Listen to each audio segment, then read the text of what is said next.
নমস্কার, আমি কবি সুনীল গঙ্গোপাধ্যায়ের ভুল বোঝাবুঝি কবিতাটি আবৃত্তি করব। আমি আগমনী সেন। এই তটভূমি প্রবাহমান সংশয়, এই যে অস্থির বিষণ্ণতা আমার, এর কোনো শেষ নেই। বুকের মধ্যে প্রায়ই হাজার হাজার সূঁচ ফোটে। মনে হয় ভুলে চলে এসেছি পিঁপড়েদের দেশে। চেঁচিয়ে উঠতে ইচ্ছে করে, আমি সেই মানুষ নই। আমার হাতে দাগ নেই। দু একটি মুহূর্ত বাতাসে তুলো বীজের মতো দুলতে দুলতে চলে যায় শৈশবের দিকে।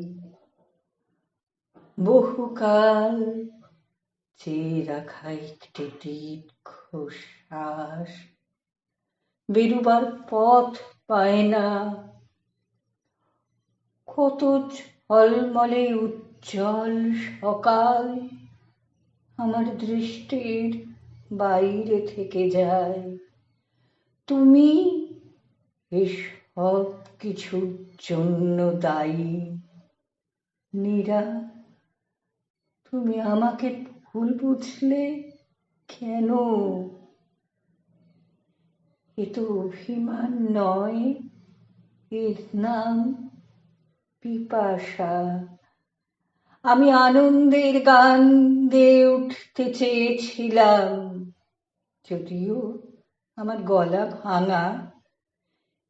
একটি শিশু টলমলে পায়ে হাততালি দিয়ে উঠল। আমি তাকে স্থির মুহূর্ত দিতে চেয়েছিলাম। উজ্জ্বল ফুলকে ওঠা ঝর্ণায় চেয়েছিলাম অবগাহন। পৃথিবীকে আমি প্রায়শ চেয়েছি সীমাহীন।